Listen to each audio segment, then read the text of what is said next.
Hello there, everybody. Welcome to another special edition of Paranormal Swamp Talk. I'm your host, Howard Peter, along with host Miss Jess Theodore. And, of course, we got up there in the top corner, no corporate sponsors. I don't know what that's about. Rosie Page.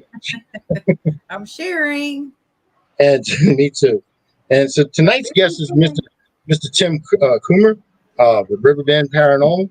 Uh, he's up in Indiana. He's an extraordinary person. I had the privilege of talking to him a couple of times already, and wasn't able to talk to him in the past. But thank goodness, with things the way they've changed, I'm able to reach out, branch out, and talk to new individuals and meeting extraordinary people out in the paranormal field. And Mr. Tim, he's one of those extraordinary people.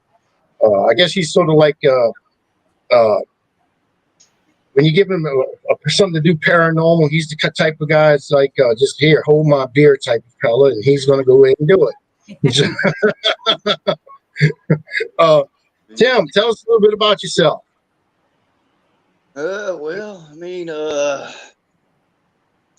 Been investigating a little over 20 years.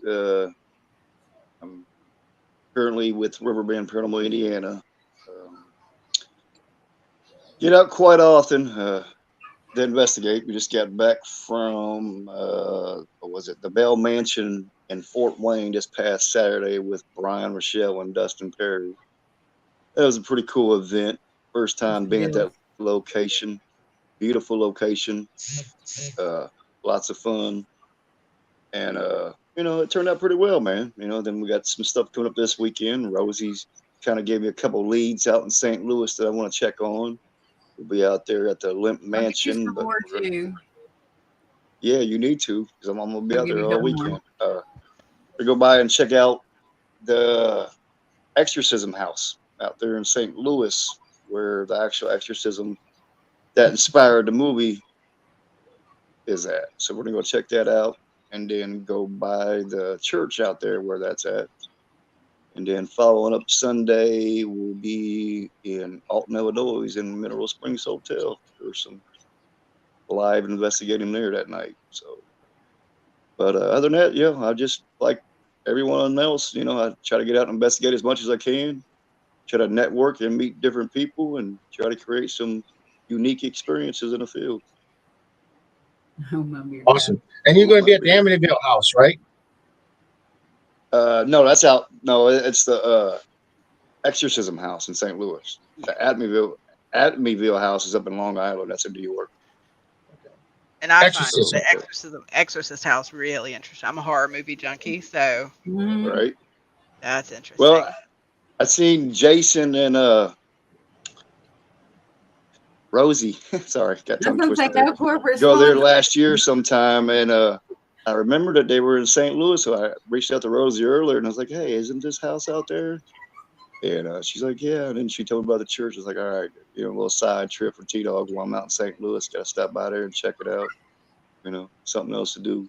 It's one thing I like to do on my trips when I'm on the road somewhere. I like to stop by and check out different cemeteries or different locations, for just the fun of it and for the history of the location itself. So figured why not? I got some extra time. Let's do some different stuff while I'm out that way. We got some friends on here, I think, in the comments. Caleb and Billy Joe. Okay.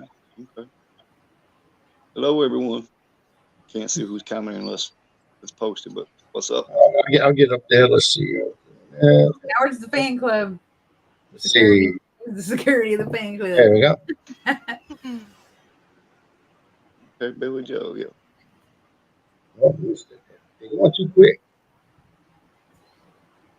Did you share it to your page, Tim, or do you want to share it?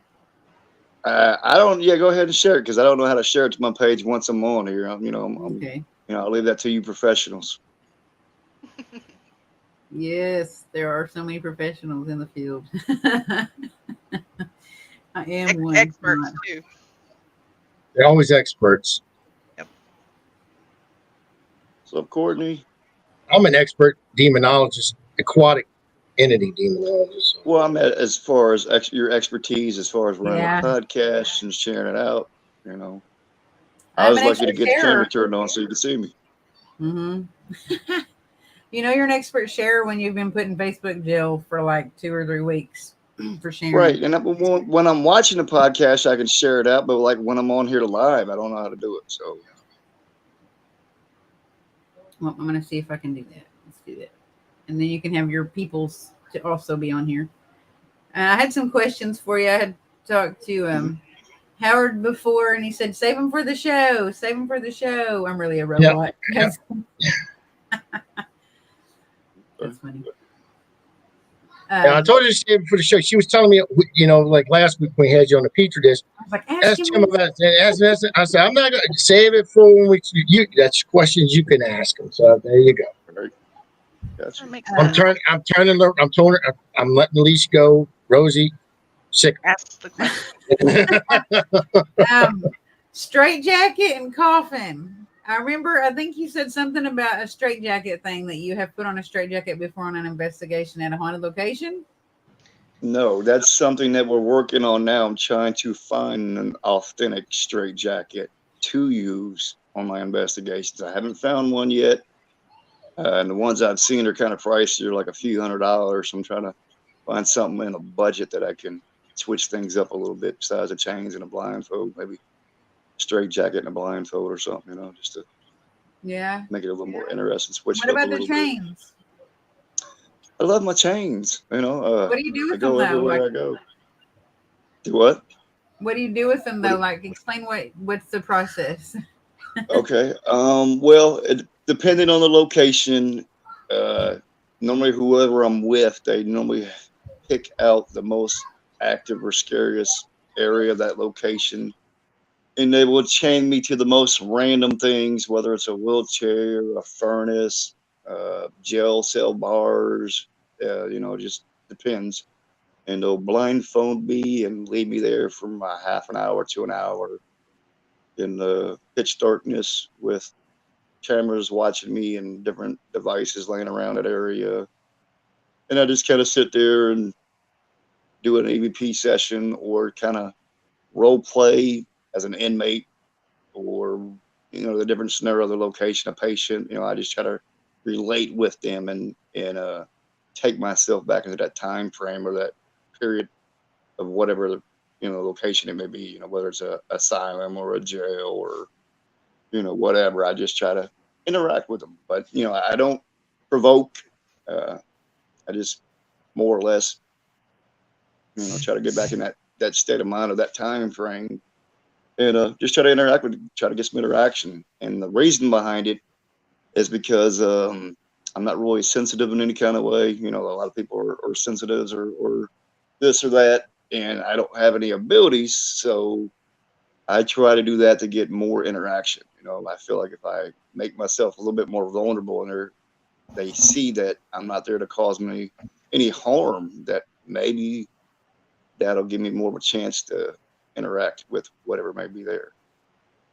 I have to say, it sounds like the start of a horror movie. But my actual question is, what is it like to sit there in that pitch darkness, alone, chained to random objects?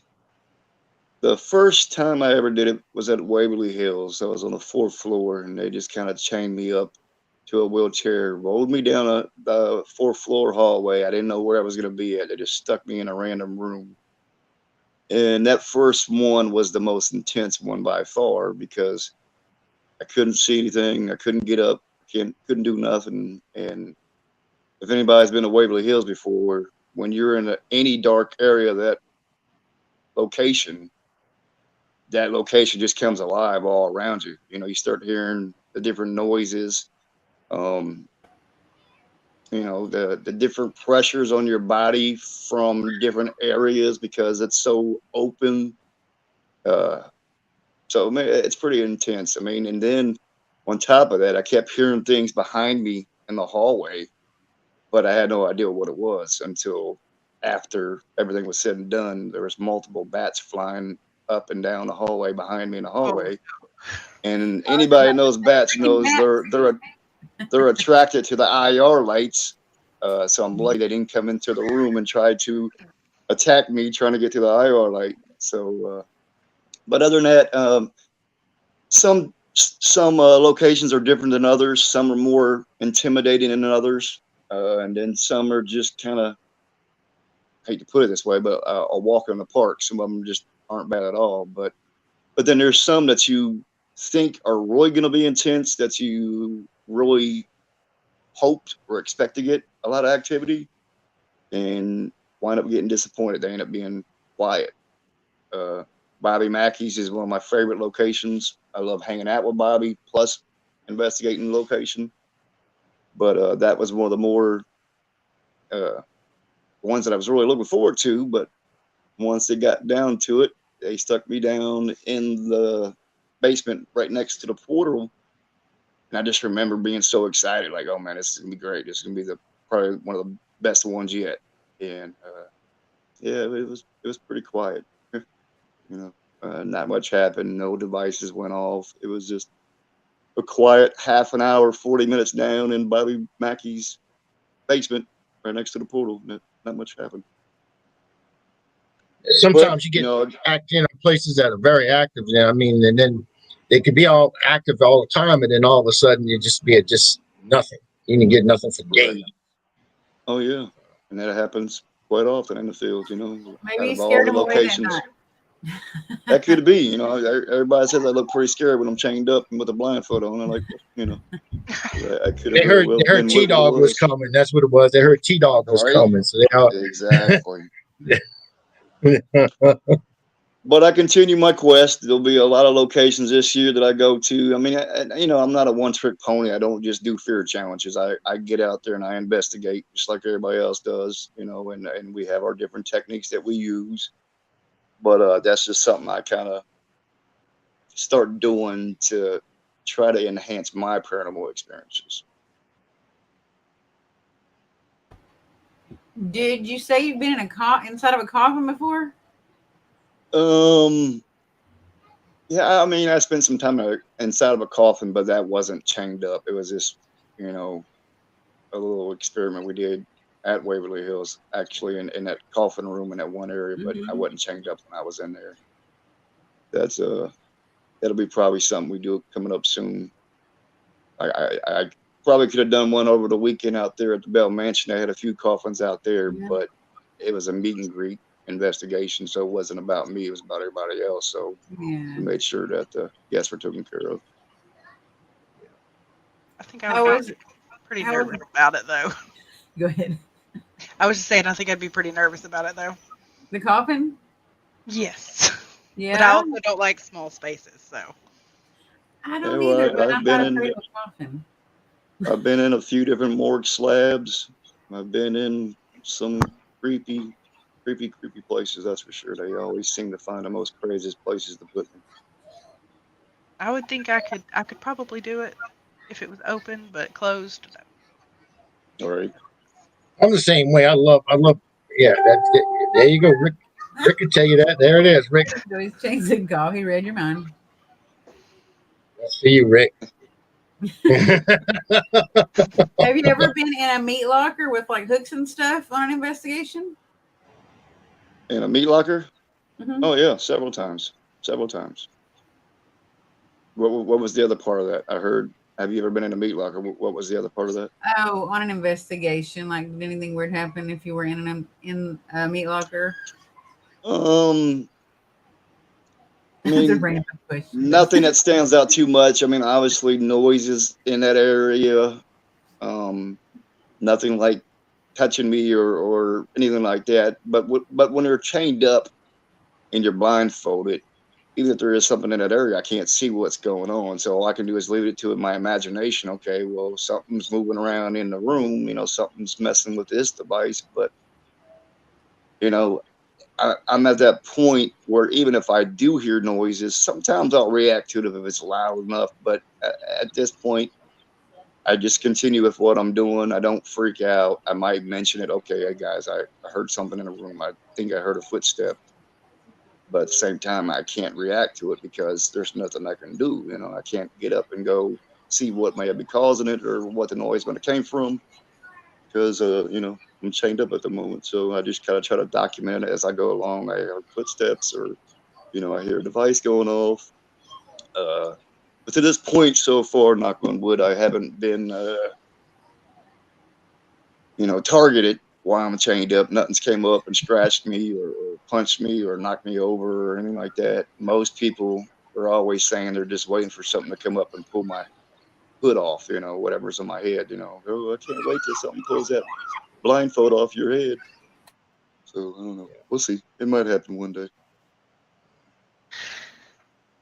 Me personally, I love that kind of stuff. I mean, we just talking about the chains and the coffins and all. To me, I call that foreplay. That's in the bedroom type thing. But when you get to the hoods and stuff like that, then that's intense. I mean, you don't know what's in that room, and like you said, you're vulnerable. I mean, you don't know what's going to happen.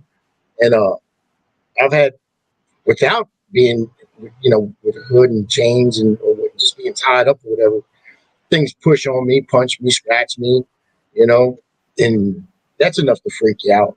Out of nowhere, all of a sudden you feel something like that, and then Sure. being in a situation you're in, there's nothing you can do about it, but just sit there and take it. Right. Well, the first couple fear challenges I did when I first started this a few years ago, I would normally keep a walkie-talkie on me. Now I'm at that point where, I don't even have a walkie-talkie.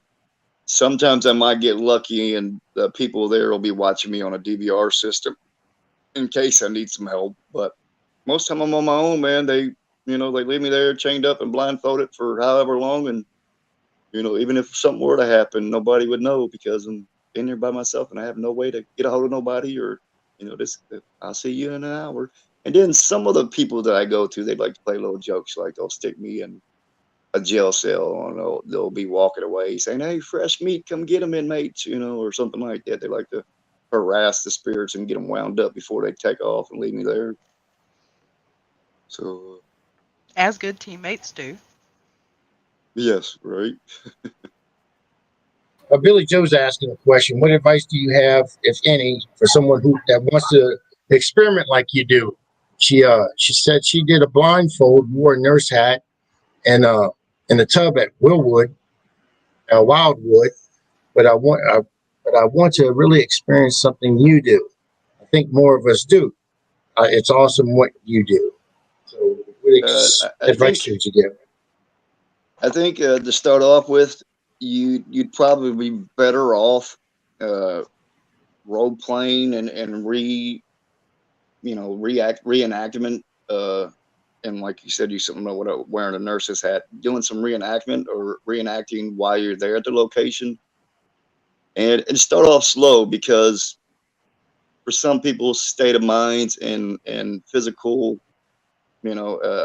it might not be good for a lot of people. I guess it really depends on the individual how clear your mind is. Because if you're, I'm not gonna say weak-minded, but if you tend to lean that more things are paranormal than not, then it might be too intense of a situation for you. Because I'm at that point where things don't really bother me if I'm hearing noises or experiencing things around me. But for some people, that might be a pretty intense situation that might cause some physical injuries to themselves.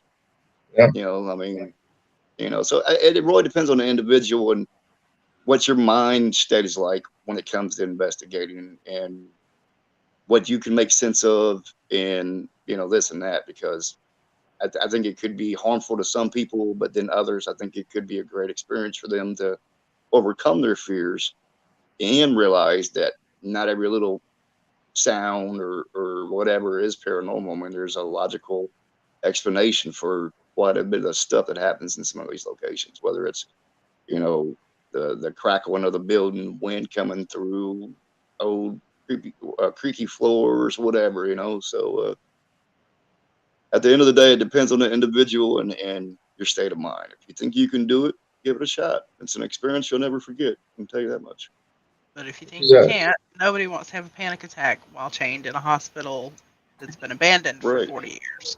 So, Jessica, you're not going to do that with me. Me? No, you're not chaining me up anywhere. Darn, I'm sad now. Nope. I will chain. Now, would you like to be chained up inside of a haunted hospital? We can discuss that. Oh, I think we should get Terry. We're supposed to go out to Graceland this weekend. I think I should see if she'll let me chain her up in there in Graceland. yes. She probably want to be groped by Elvis. I don't know. She'd probably do it. It's not She the probably would. Graceland, right? It's the Alabama Graceland. Yeah. We just call it. Okay. It's not Not really the Graceland. Memphis one, right? No. I think. Yeah, that's exactly right. Chad's saying that come to these southern states and get chained. I mean, yeah, get chained up in Florida or even Louisiana. You'll get swamped by mosquitoes. You'll be ate. I mean, you'll be sucked dry. That'd You'll be terrible in a straitjacket to be getting eaten alive by mosquitoes. I'm just saying. Oh, that would suck. That would Ghosts suck. would not have time Literally. to get to you. They would just be vampire, and you'd be like, Right. Man, I can see getting done and having big, huge mosquito bites all over my body. That would suck. So, what would be the most out of all your experiences out there and all the places that you've been to? What would be the place that you wouldn't say I wouldn't want to go back because it's scared the living daylights out of you? I mean, if I'm going to be honest, brother, there's not a place that I've been to so far that I wouldn't go back to.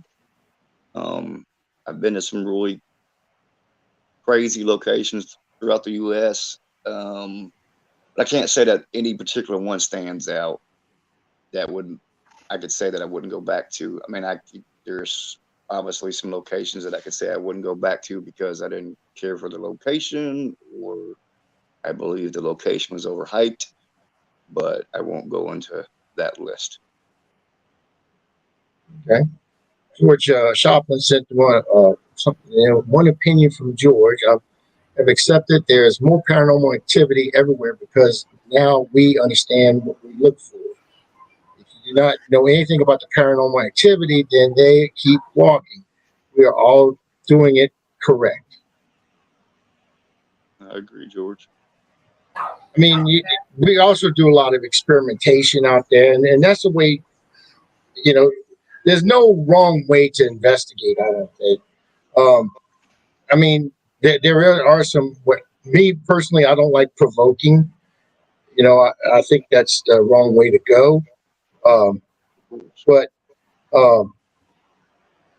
I mean, any type of experiments that you have, you don't know what's going to come out of it. I mean, they started off back in the old days with baby powder and a camera and old analog recorders, and that's how you was able to go investigating. Now they got more technical and more digital, and some of the stuff I'm still learning. I mean,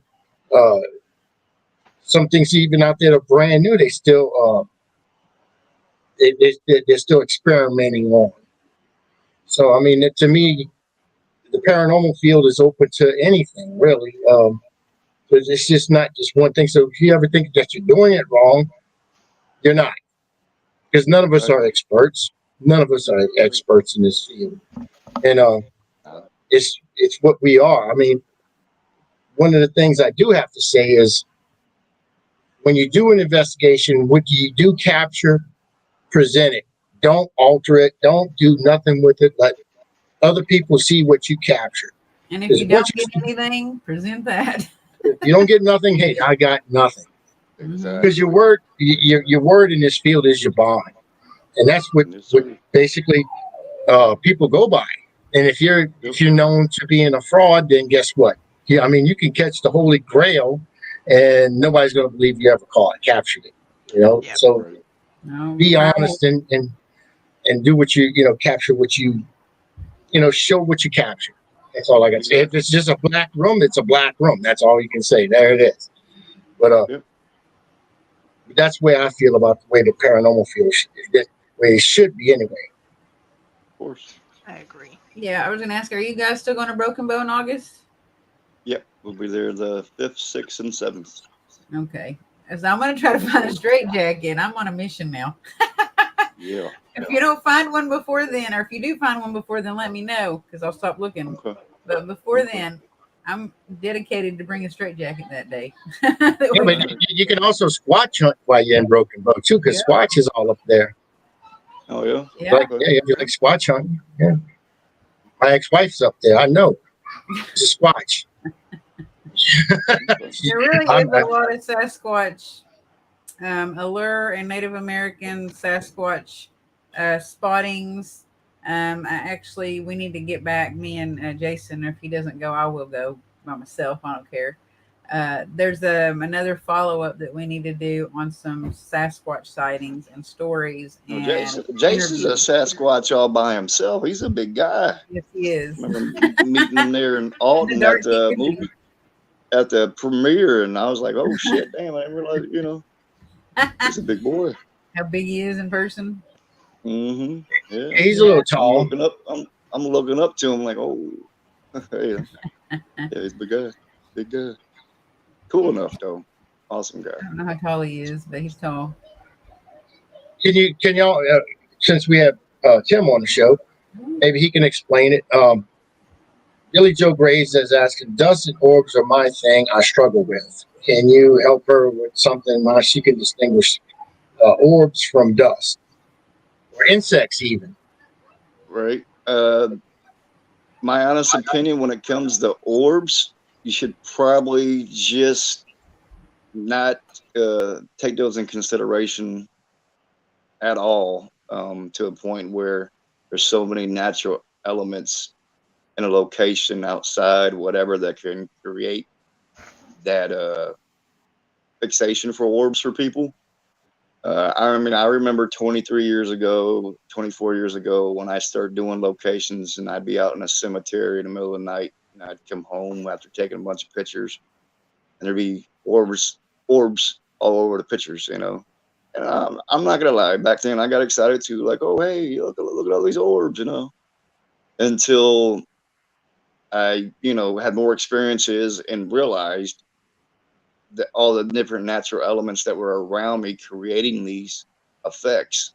So now I just kind of rule them out, unless it's more of a light anomaly that takes different paths or a unique path that a bug or something might not take. I don't really give them too much validation. I mean, that's just my opinion on the matter. Now, if I happen to see one with my own visible eyes, that might be different, because I've heard stories of people seeing orbs coming right at them and this and that. So I haven't had that experience yet, so I can't speak on that. But as far as on video or audio, I don't really give them that much credibility, because there's just so many different things, and you can't try to reenact that same moment that you had to try to get an idea of what it was, because most of the time you're not seeing it till either you get home or you're reviewing video. So, I mean, you just got to use your best state of mind and really think about the scenario that you were in, where you were at, and make sense of it from there, Well, I mean, that's to the reason that we don't use any, personally on our team, any photograph that contains a reflective surface. We're not assuming anything on that reflective surface is anything at all. Right. And then if you do capture something like that, if I were to present something like that, I wouldn't present it as paranormal evidence. I would just come like, hey, this is some things that we caught doing our investigation. But we can't what do say you guys either way. think? Give me your opinion, With orbs are tricky. I mean, you don't know if you, like you say, especially if you're in the elements. It could be humidity, water droplets you might be capturing. Yes. It could be anything. It could be fog. If it's Some really convincing little mist droplets when we would get just a random little real light mist. It was very convincing. Also, you have to look at the trajectory it's taking. Because orbs have a tendency to they just move around, and they'll change directions, and it's graceful. It's not. Sometimes they zip by, but usually they're very graceful, and they just float around. It kind of reminds me almost like how jellyfish move through the water. That's kind of that motion. And then there's multiple kinds that you can see. There's multiple kinds. You have the ones that are just perfect spheres, and you have the ones that actually look like almost like I don't know, like a song floating in the wind. They kind of like a wavy looking thing. And then I've been noticing a lot where I'm seeing these. It's almost like 2 foot in diameter. It's almost like a distortion. It's not an orb. They say it's consider it as an orb, but it's a distortion. You can see straight through it, but it's like looking through a puddle of water. Something wavy, and you see the bottom side of a pond. Right. And I just see these things like that, and I've captured some of them. So I mean, that's pretty eerie. I've never seen that before, but it's just been recently I've been seeing this. Huh. A couple of years ago, I was in Gettysburg a couple of years ago on the battlefield at night, and we caught what is called a rod. It's like a line. I don't know. It kind of looks like a Roman numeral when you mark down and then you cross through it or something. It looked like it was pretty crazy. But I caught it in a picture in the battlefield at Gettysburg, and I'd never seen one of those with my own eyes. And I didn't even. I mean, and we took multiple, like 3 pictures that night of that same site within seconds. And it was just only in one picture, but it was some kind of rod, is what everybody was telling me that it was called. So that was something different that I've never seen before or ever captured before. I'm not saying that it's paranormal by no means, but I've never, caught one on camera before. It was something different. It's odd. If nothing else, it's odd. Right. And but the main thing about orbs, though, and you got to realize, most of these locations, I mean, if they're smaller locations too, not the bigger locations, a lot of these hotels and different things, small houses, 9 times out of 10, they either have the heat on all year or throughout the winter, or they've got the AC on. So that's one of the number one things that I always pay attention to when I'm at a location. Okay, is it hot outside? They got the AC on, or they got fans running, to keep everybody cool. That alone is creating just orbs in the air every time the heat turns on, AC turns on. You could sit there in a room and sit on the couch, and as soon as that AC or heat comes on, and as you point the camera over in that direction, of course, you're going to get multiple orbs flying around the room, dust particles, whatever. You're welcome, Billy. I like what Chad said. I mean, what do you consider? What is an orb? I've heard many definitions of it. And people out there, because I'm also trying to educate people on this show anyway. Some people say it's a ball of energy, and then some people say it's a soul. Some people, I mean, there's different definitions of an orb. What would be the best? I guess I'm asking out all of y'all. What would be the best thing you could say? What is an orb? What's the best description? Actually be able to test one to prove if it was energy or a soul, but aren't they both the same thing? Because if energy is forever and a soul goes on forever, and a soul and a person is made out of energy and cells, then really, literally, I guess I think that an orb is both. But you can't really catch one and pin it down and test it out. You know what I mean? So, right. Theoretically, I don't know. And that very well could be. That very well could be. I've heard that, as well as the idea that if you have a spirit that is nearby, it's almost like that energy puts off the orbs. Right. Yeah. Demographic and filming, weather, all kinds of things. Right. That's going to make it different, though. True. That is true, too. To me, orbs don't look the same as anything else, though. I always explain it like they're on a little bitty train track, like the little train track you buy at Christmas, and you got the little train going around it. They almost look like they're on some weird little track, and they have their own intelligent movement, and that you will know for sure is more likely to be an orb than a dust particle. Right, exactly. I'm not saying there's not orbs out there, but 99% of the things that people are seeing. It could be grasshoppers. Right. Could be so many different things. With legs.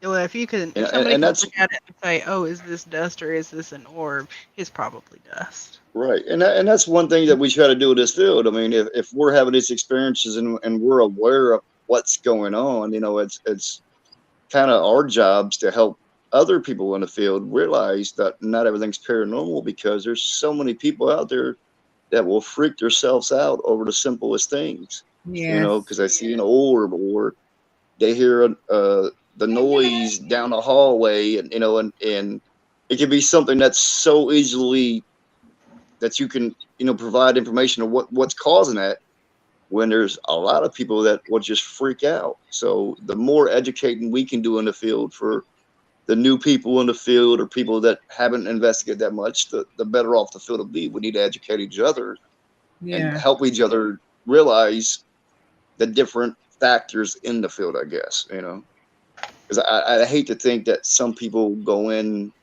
to these investigations and they're not very experienced, and they might harm themselves or freak themselves out over things that just are natural causes, So I always try to be honest with people. If I'm with someone on an investigation, like, did you hear that? And they're getting all freaked out. Oh, yeah, I heard it, but this is what it is. Don't get all worked up about it, and get yourself scared, because that's one thing I'd like to say about that is that as a paranormal investigator, we're not going to walk. I mean, I don't anyway. Going to walk into your house and say, "Oh Lord, this place is full of spirits," and "Oh Lord, this is what's going on here." And you got, 50 spirits in your house. No, I'm not going to do that. If I'm going into your house and if there's some activity in your house, the first thing I'm going to do is debunk it. I am going to walk through that house, and anything and everything I can possibly find, like Tim was saying earlier, with the air conditioners and stuff, you want to debunk it. And then and after you worked your way all through your list, then the most likely thing is then you have some kind of paranormal activity. Right. That's what You'd be I'll always surprised do. how many videos people will send me, and just random people, nobody in particular, show me videos of things going on at their house or at a location or whatever, and or of noises or orbs or whatever it may be, and I try to talk them through it and explain to them what could be causing that, or what might have caused that effect in the location.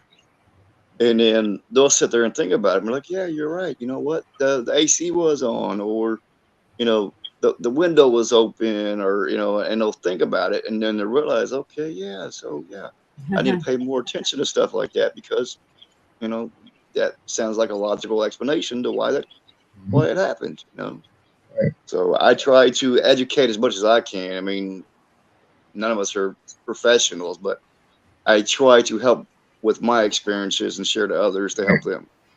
Right. That's what it talks. I mean, there's nobody who's an expert. I like to say there's more people in there with more experience than others. That's the best way to put someone. This person's got more experience than I do. Now I'm gonna go to that person, or such and such. And it's a teaching thing. I mean, we just teach each other, how we do things in the field, and we're always learning and we're always experimenting. T-Dog, did you get that picture that I sent you? That random picture? But I don't know what it is. I was like this. Oh no! I definitely didn't get that one. And him sitting on the toilet where you can see his butt cheeks. Yeah, I was wearing these, and yeah. No, that's real stuff. That's scary. No, not very. It is scary. Yeah. That's paranormal. I take that in a building if you want to shoo the spirits out and show them that photo, and then they be gone. But no, I've had Terry has come to my house. That's with Spirit. I've had 2 other investigating teams that came to my house, and they all said the same thing, that this place is very, very active. A couple of months back, I had actually on this side of me, there was an entity or something that actually formed up behind me, because I was sitting here playing with the Jacob's ladder, and it's something that Jesse Stewart developed from these ghosts. Is a Jacob's ladder built in with an EMF pump, and I turned them both on, and this thing just started forming behind me. I didn't even notice it, and people were sending me pictures of it after the show. You had this behind you. You had this behind you forming. I said, "Wow, that's crazy." And then a couple of weeks ago, or last week, or week before, I was on a show with Jenny Sullivan, and there was a figure that actually walked behind me. And it was like, I didn't even notice it. I mean, I'm just continuing with the show and just doing what I'm doing now. But everybody just, Jenny said, you got something in walking Kanye. And she's like, Aiden. Yeah, that was last Friday. And she's on there right now. Yeah. And Jenny's the one who showed it to me. And I was like, it freaked me the heck out. I mean, these things are happening behind me that I don't even know it. Wow. I mean, I have noises through my mic all the time and stuff like that. People's like, what's that? What's that? I don't know. And I mute myself and it's coming through my mic. So I don't know. But you never know with being in a paranormal location, what's going to happen. Exactly. They want to show themselves just like everybody else. I guess they want to be on camera and hey, go for it. Maybe they get lonely sometimes. Come on over. Yeah. Right. Come hang out. Come hang out. I mean, I've had. No, I agree with you. I agree with you when you said you shouldn't go on the location or someone's residence and then just automatically come out and say, yeah, this place is active. There's something going on here. I mean, how can you? I mean, I guess there's some sensitives that can pick up things as soon as they walk through the doors or whatever you have it. But for majority of the people just going in and saying something like that, I mean, what are you saying that? I mean, what proof or what have you gathered as far as evidence to even make that claim as soon as you walk into someone's home? That's sort of ridiculous. Like I said, if you're sensitive and you're truly a sensitive or psychic, then I can see you making that statement. But for anybody else, that's just I still don't even do that, and I'm pretty sensitive. But I'm not going to walk through the door. Typically, even then, you're not going to get a sensitive worth their salt that's going to walk in and poltergeist movie style walk in and say, "Oh, this house is so haunted." All right. Typically, they're going to wait. You still want to collect evidence, anyways, because it's your word against the evidence. You know what I'm saying? Like, not everyone in a household's probably going to be sold on the idea that you saw or feel something, and especially if there's a debunker in the house or a, what do you want to call them, a left-brained person in the house that doesn't really totally believe in that stuff. You've got to, if you really are there and you're collecting that evidence, usually most of the time because you want to build a case for that person because they usually want to know what's going on, then you really kind of need some evidence anyways.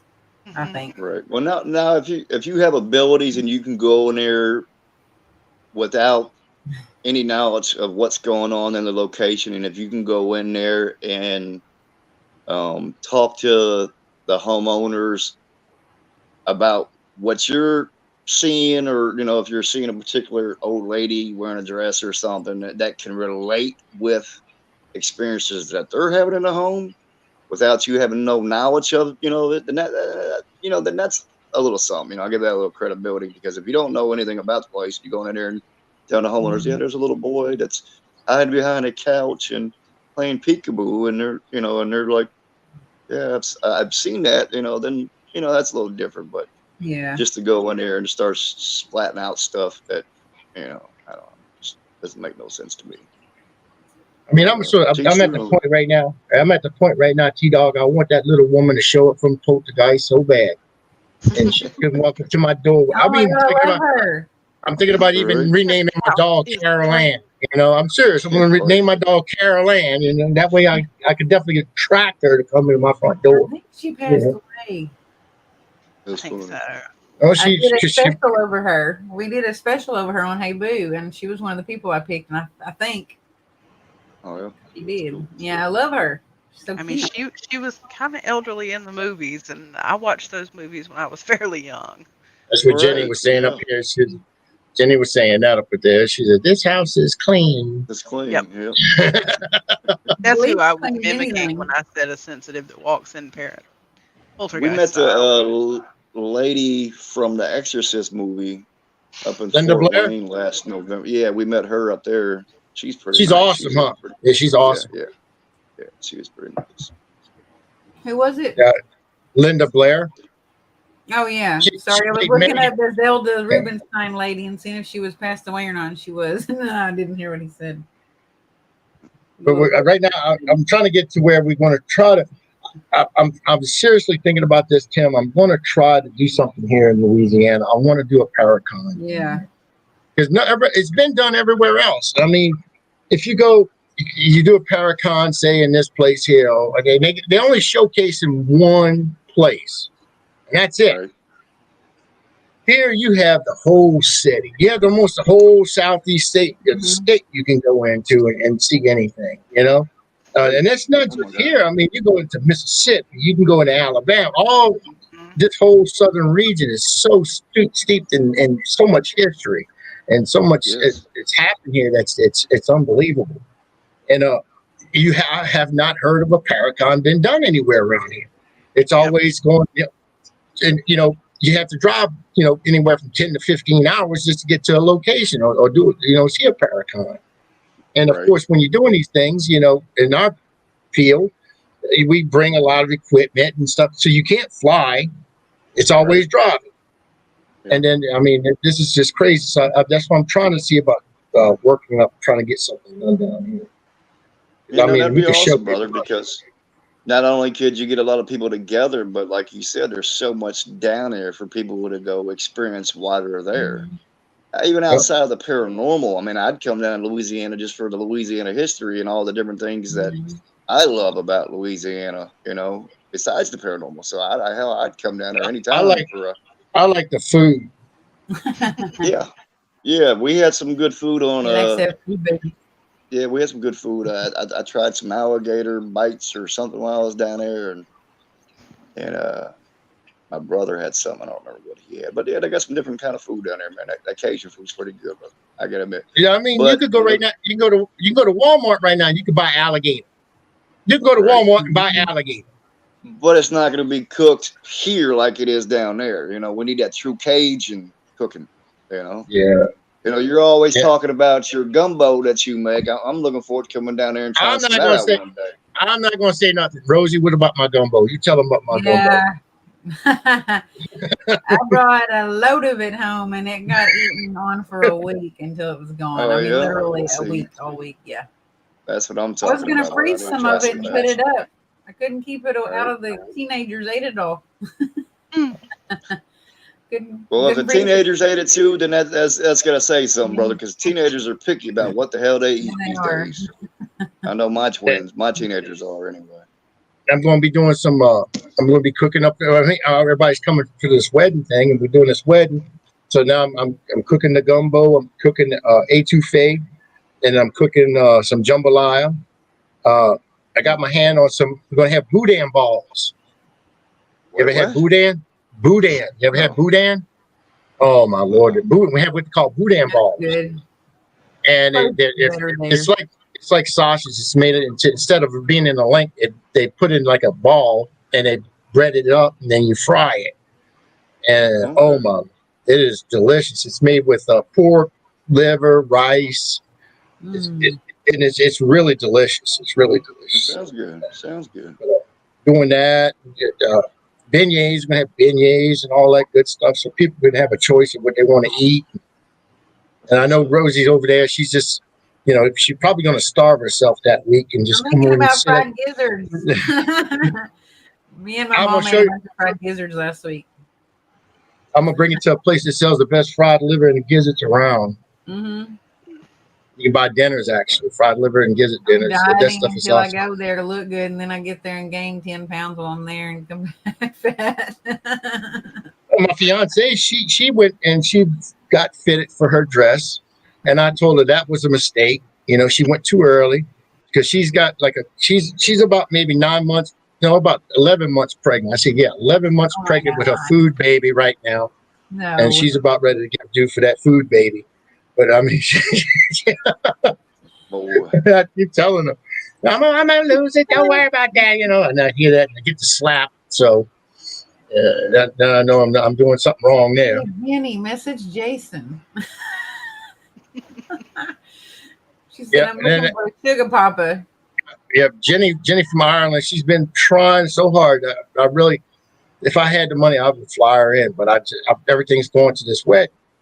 But she wants to come to this thing so bad. So anybody out there who's needing a sugar mom, or just someone she's looking for a sugar papa. That's what she's looking for 4 days. 4 days. That's all she baby. That's what you want. You want to call Jenny. Call Jenny. So She's hey, willing to. Jason in the comments, Chad. No, I'm just kidding. He's gonna kick my butt. He's gonna be like, "Why are you doing that?" Shut up. This is going to be a great. And like, of course, now, so he can't defend himself. the bad part is it's during the same time as the Save Waverly. Right. You know, they're having a thing. So, if you I say, Save Waverly. That's something that's important. I mean, the wedding, we're going to have it on Facebook Live. You can watch it, whatever. But if you're going to go anywhere, I would say go to Waverly Hills and help them out. With Eric and Ernie and Denise Pack are working on out there stuff. Yeah, that's where I'll be that day. But I'll be at Waverly Hills that day for the car show and all the events going on out there. I want to see all them cars. You have to show us pictures. Somebody will have to post some photos of all the cars. Yeah. Last year, my brother, we helped sponsor a car show out here in Indianapolis for some big group, and they put our name or our team name all over the banners, and we had bought some what they called lowrider bikes and gave them away at the event to the little kids that were there. It was a pretty cool setup. Yeah, that's awesome. We'll probably do that again this year at some point. Where is it at? Someone asked under Prometheus Productions. They want to know where is the car show and the raffle and all that. It's actually on May 22nd, and it will be in the Waverly Hills parking lot, right there on the grounds of Waverly Hills. Now, we won't have access to the building, but we will be in the parking lot, and there'll be vendors and food trucks, and that's gonna be awesome. I'm surprised they let y'all do that. I'm surprised they let y'all do that. That's awesome. Well, I don't know all the answers to that one, but I don't think there's much they can do as far as them having an event in the parking lot at this time. Legally anyway. But you probably it's just like doing a yard sale or something. Maybe you get a permit from the city and you do it. Maybe I don't know. And I think parking lots are considered public property most of the time. Yeah. Well, it's something to do with parts of the property that are owned by Tina and Charlie, and then there's certain parts of the property that they have no control over. So it's just one of those weird things. But they have access to the parking lot. There you go. Chad put all the details on here. General admission free to the public location. Waverly Hills Sanatorium. $20 to enter your car in the car show. Awards will be given out for best in show. Oh man, I'm glad you're having a wedding that day, Howard. I know.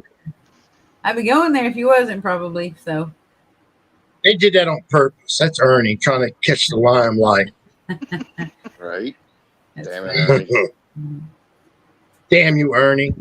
I was supposed to have Ernie come on this Thursday, but I had for tomorrow night, and I had a guest that was supposed to, and it was already scheduled, and I had to tell Ernie, because we were going to actually pull off Prometheus Productions and Paralinks. We're both, combined, and we want to help Waverly Hills. So, we're going to ask him to see how we can help him out and see what we can do for him out there. So, for anybody that's watching tomorrow night and Saturday night, they're actually going to be out there supporting Waverly Hills. There's going to be a bunch of people getting together with signs. I'm not going to say they're protesting, but they're going to go out and show their love for Waverly Hills over the weekend. Tomorrow night and Saturday night, they'll be at the main entrance gate of Waverly Hills.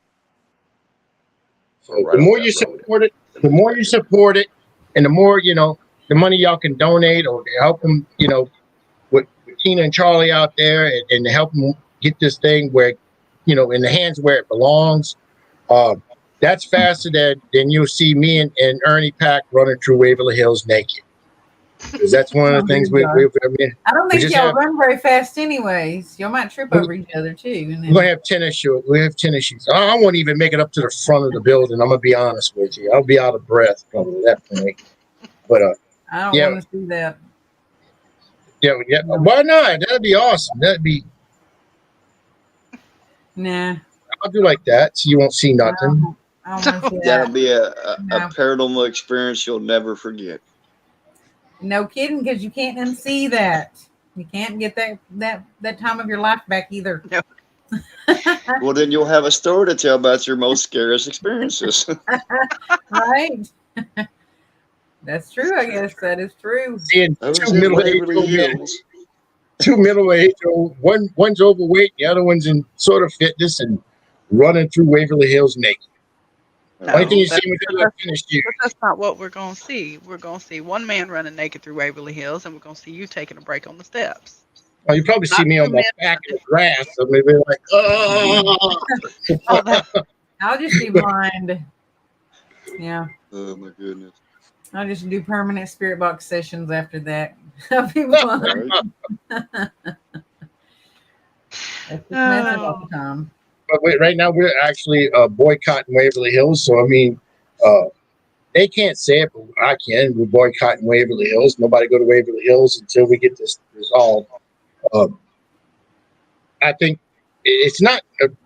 I think that if we do this, and it's not just Waverly Hills making money. If we, that's been doing all this. When you go to Waverly Hills, it's the town. It's the city where Waverly Hills is located. Because you stay in their hotels, you go to their restaurants, you go purchase things in their stores, and once they see that everybody's pulled away from this, maybe the city or state or town or whatever will step in and try to help out. Ernie and Denise and Tina and Charlie and the SQs and all, Beth Allen and all them that they've been trying to work so hard to keep this place up and running from being stolen from them. So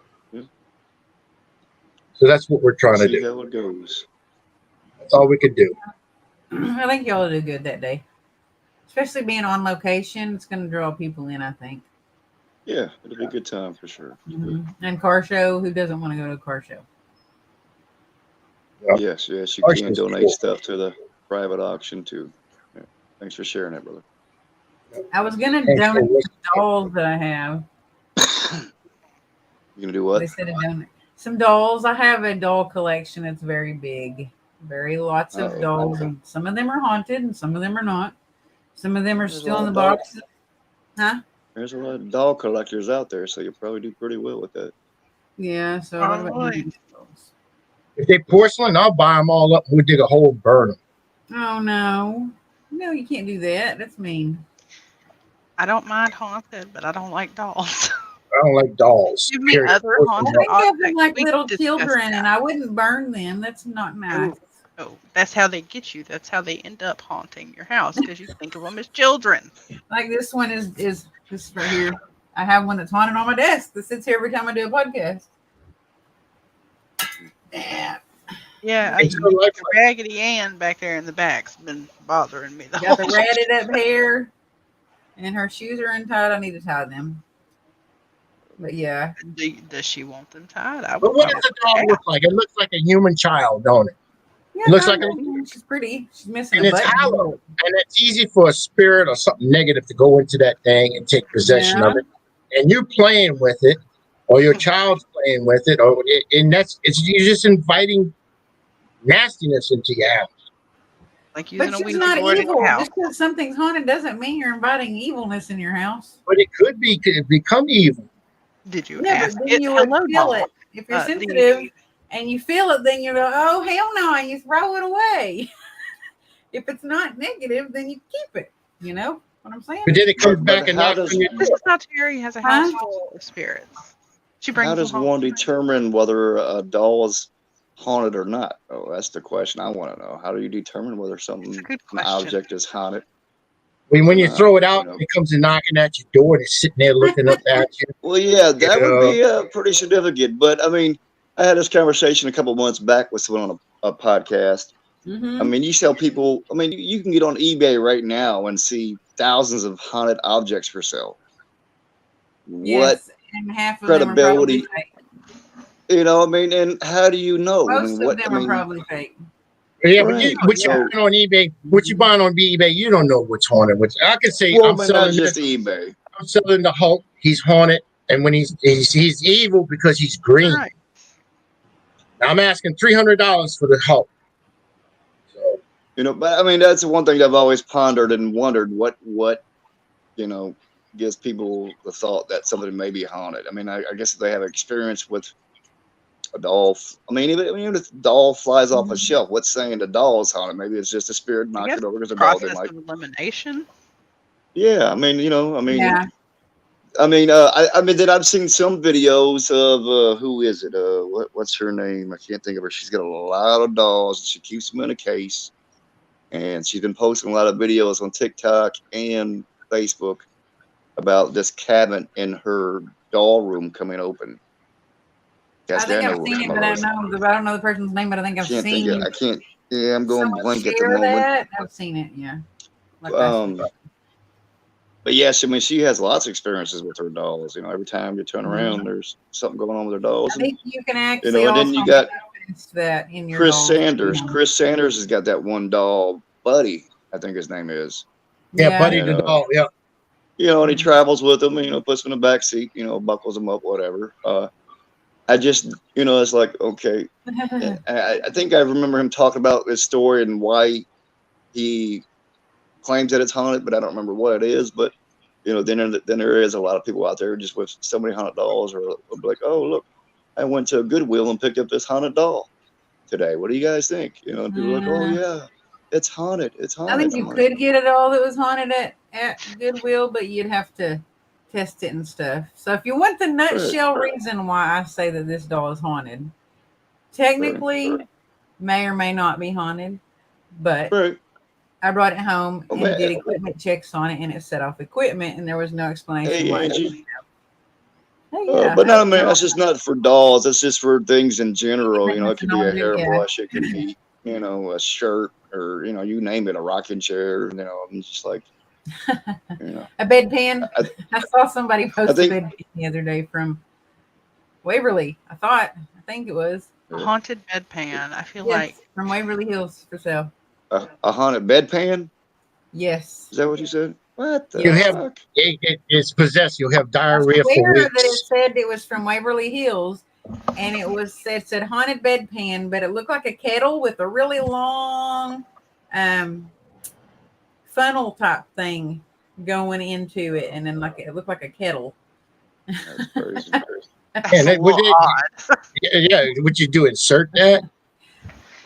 I don't know. I did not know. No. It's old. It was old. I can tell that, like from Civil War era or something. It looked like. Right. I mean, to me, haunted artifacts are just like valuable antiques. Just because it's old or came from a creepy location or has some story behind it does not mean it's haunted or have an attachment. I mean, John. I'm not saying there's nothing out there that can have attachments, but there's few far in between. Well, me saying this one's haunted and having like 75 dolls that most of them are not haunted, that there's like a story behind the reason why. I'm sure. Yeah. But the rest of them, I tested them and everything, and no, they're not haunted. Right. Yeah. Well, I thought I would Google antique hospital bedpans. Yeah. That was a mistake. Oh, goodness. What did you get? Just Google antique bedpans. Is it gross? Enjoy yourself. Ooh. No, but the idea of bedpans. No, we don't want to do that because on this show we try to keep it kind of clean, but like Chad will go crazy and he'll start Googling stuff. And the only thing I say is Google Vietnamese street food. That's all I gotta say. Google Vietnamese street food, and you'll never look at you'll never look at things the same way again. Do they like have fecal matter near the food? No. They show you how to cook the anatomy of the female anatomy of a cow. Or it's not horse, whatever. It don't matter. You don't want to see it. It's nasty. How was Dustin Perry? Oh, he was awesome, man. Cool guy, man. And so very funny. It's amazing when you meet some of these people from these shows in person, because you see them being so serious in a show, following script or whatever they're doing. But when you meet them in person and you're having that Q&A with them or with the people that are there, the stories they have, the jokes they have. I mean, like for instance, him and Brian and Rochelle, they click together so well. I guess because they do this kind of thing all the time. They're always talking to people. But as far as I know, that was their first time meeting in person as well. I think it And was. they just collaborated so well, and you know, they had the whole room laughing with their stories and their silliness, and you know, and but no, he's an awesome guy, man. I didn't get a lot of time to spend with him at the investigation because I was kind of leading a group, you know, and helping out with things. But the little time I got to spend with him, yeah, he's a pretty awesome guy. I like him. I didn't meet him, but I want to meet him. He's on like my bucket list of people in paranormal to meet. He was here 2 years ago, close by, and I didn't go. Yeah, he's definitely an awesome guy. Yeah, he seems like he'd be down to earth. I was on the top of Rosie's bucket list at one point. She finally got to meet me, and she was all happy. Now I'm moving on. I got others. Be a big believer in haunted items until I went to the Baggage Museum and almost passed out after putting my hands on the Dybbuk box, locking it. I wouldn't do that. I've heard about that. You will not catch me mocking a Dybbuk box and put my hands on it. Thank you. No. I'll go see it, but I'm not fixing to mock it. I would probably debate it. I'd think about I'd have to get there and then decide what I felt about it, if I was going to touch it or not. I'm not looking to bring home roommates. No. This house is small enough. I don't give open invitations for negative or bad. No. Right. Things. Yeah, of course. All you got to do is walk outside here. My little bubble. I'm not bringing anybody in. They can stay outside. So, Jess, where are you from, and what's your story? I've never met you before or talked to you. So, I mean, are you an investigator or what? I am. I am actually in Alabama, Central Alabama, and I am part of Spirit, which is the team that investigated Howard's house. I was here in Alabama during the investigation. I was up here handling stuff via phone to help. But yeah, we do a lot of investigating here. I had my first paranormal experience at I was a young teen. So it had always kind of been there in the forefront of my mind, and I got hooked up with Terry, the founder of Spirit, because her kids actually grew up with my husband, and now we're best friends. A little odd, but we made it work. Cool. I love to meet people in the field, or, you know, from different places. You never know, I might come down your way sometime. I'm like, hey, Jess, where can we go? What's you know? Yes. So, and they have some podcast shows that they do. We do. Okay. Yeah, and ours are very witchy centric because I myself and Terry as well, we are both witches. So a lot of witchy stuff. Sometimes it's looking at, you know, being a witch in Alabama, which is not exactly the norm. Right. So we're on pun as well. So. All right. Well, you feel free to share your podcast in my group anytime you want. Sure. You know, I normally try to share out everybody's stuff or let people share as much as they can. What's your group? Or does Rosie? Do you have it? Can you send me? The Paranormal Worldwide Crew. Yeah. Rosie can hook you up. I sent her the link. I sent it to both of y'all. So Terry be like, I don't know what this is, but I'm gonna like it anyway. Oh, after the last show, I had sent her a bunch of stuff. Hey, what's up, Tim? How you doing, brother? Leaving myself notes. How's the weather down there in Georgia? Hope your weather's better than mine is. Still cold here. No, it's warm here. It's Williams grave. No, I haven't, Chad. I've been to a lot of different graves across the U.S. That's one of the little side things I like to do is pay my respects to so many different people and, you know, in different aspects of life, I guess. But no, not Hank. Or what did he say again? Hank Williams. No. No, not Hank Williams. No, I haven't. I'm actually going to be going to check out Chuck Berry's grave in St. Louis over the weekend. I was going to say that, Chuck Berry. Yeah, I'm going to go by and see him, pay my respects. I typically don't really go there to investigate.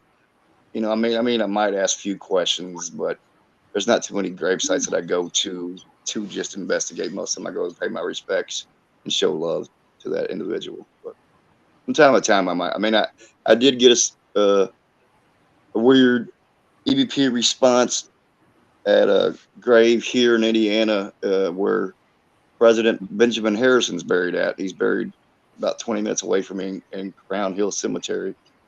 And it was the only grave I've ever been to where he was married to two different women at different times, but he had both his wives buried on either side of him. Oh my So goodness. that was weird for me. That's So I remember asking, I don't remember what the EVP said, but there was a female. I asked the second or the first wife, I said, how do you feel about your husband's second wife being buried here with you? And there was a female voice on the recorder that mumbled something, but I couldn't tell you. It's been a few years ago what it said, but there was definitely some kind of response there when I asked that question. And there was no response to anything else but that one particular question. So that was kind of Man, talk about putting yourself in your own personal hell. right. I mean, Yeah. in the afterlife. Right. Yeah. I mean, that's the only part. Yeah, I've never been to a grave where someone's had a wife buried on either side of them, but President Benjamin Harrison here in Indiana has got both wives buried on either side of him.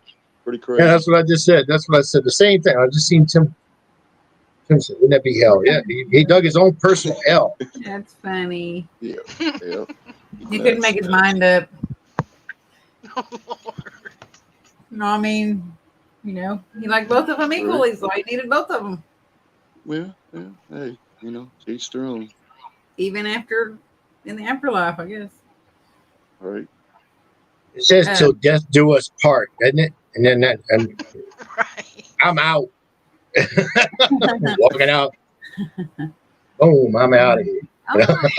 Michael Leonard Skinner is buried here in Jax, Florida. He said, Chad did. I'd like to see that. Oh yeah. Hey, he said people.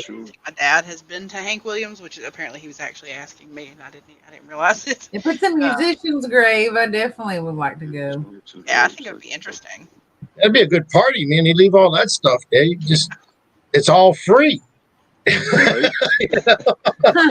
I'm partying with Leonard Skinner, man. Come on. That's funny. Yeah, I don't know though. Do you really take the smokes and the drugs and the beer that are left on a grave?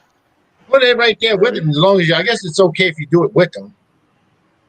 I hope so. Kind of fun. We went to a cemetery in St. Louis too and saw some famous graves. I'm gonna have to look at the photos. I can't remember which one it was because there's so many of them. Yeah, you'll have to send me some, Rosie. Yeah, because I don't think it was Chuck Berry. I think it was some famous cowboys. I don't know, either James Eads maybe or Henry Shaw might have been there. There was quite a few people actually buried in. It would depend on where you was in Missouri. You got what's his name? Jesse James is buried out there. A famous outlaw. I actually think it was Jesse James too, but there was somebody else. He's buried out there.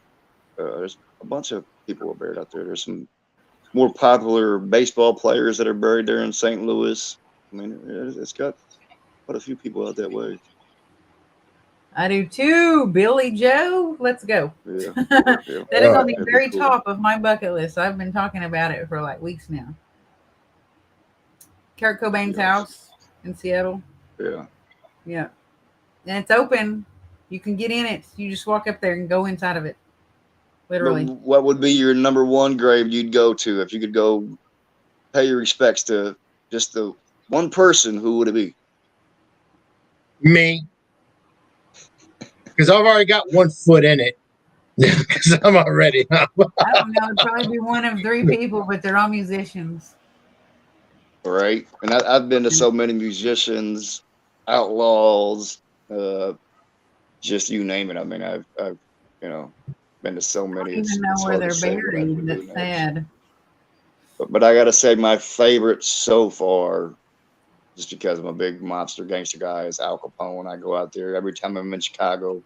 I always got to go by and have a cigar with Capone and A few years back when my kids were younger, we actually sat down at his grave and had a little picnic, so quite nice. And then that cemetery is just so beautiful. Mount Carmel Cemetery in Chicago. It's beautiful. It's the mausoleums and everything out there. It's just to take a day and walk around. It's one of the more fabulous cemeteries I've ever been to. Besides the St. Louis one. St. Louis is probably my second favorite down there in Louisiana. That's pretty awesome too down there. They got some nice stones. Yeah, but it's touristy. You want to go to the Irish cemeteries. Right, but just to set up that. But on the flip side, it's sad because I remember being down there and you can see the watermarks from all the hurricanes that have been there throughout the years. That they got the walls going around those cemeteries, and you can see watermarks 8-10 feet up on the walls. That surround a cemetery. So it's pretty crazy and saddened that because a lot of the graves have been torn up because of that. All the flooding. And actually, it depends on how recent the graves are too.